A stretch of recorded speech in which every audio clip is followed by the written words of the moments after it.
సాయబుల్లో 4 రకాలు ఉంటారు. మొదటి రకం సాయబులు, వీళ్ళను డైలీ సాయబులు అంటారు. ఎందుకంటే వీరి ముఖమునకు మహమ్మదు రసూలుల్లాహ్ సల్లల్లాహు అలైహి వసల్లం గారి సున్నతులలోకెల్లా ప్రథమ సున్నతైన గడ్డం ఉంటుంది. మరియు వారి వేషాధారణ ఇస్లాంని పోలి ఉంటుంది.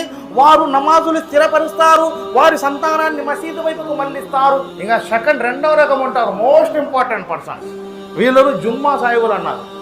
వీళ్ళు కరెక్ట్ జుమ్మా రోజే వస్తారు. అది లేట్గా వస్తారు, ఫాస్ట్గా పోతారు. సిగ్గులేని సినిమాకైతే గంట ముందు పోతారు, అల్లా ఇంటికి అరగంట ఆలస్యంగా వస్తారు. ఇంకా మూడో రకం, వీళ్ళను రంజాన్ సాయిబులు అన్నారు. మగిరి వస్తుంది, ఇఫ్తార్ చేస్తారు, ఇంటికి వెళ్తారు, టోపీ తీస్తారు, బూట్లో పడేస్తారు. పక్కన సాచి అడుగుతాడు, అది రంజాన్ మే తరావే పడినావు జీ అంటే, మరి రంజాన్ మే రోజా రథం పోలేం పనికి తరావే పడతాం పలేం జీ అంటాడు ఈయన. ఇంకా 4వ రకం, వీళ్ళను జనాదా సాయిబులు అంటారు. నేను సచ్చినాక ఎట్టా మోసుకపోతారులే, నేను ఎందుకు రా నాయన చదవడం అని వీళ్ళు అంటారు. ఇది కాదు, వఖీముస్సలాత్, నమాజులు స్థిరపరచండి.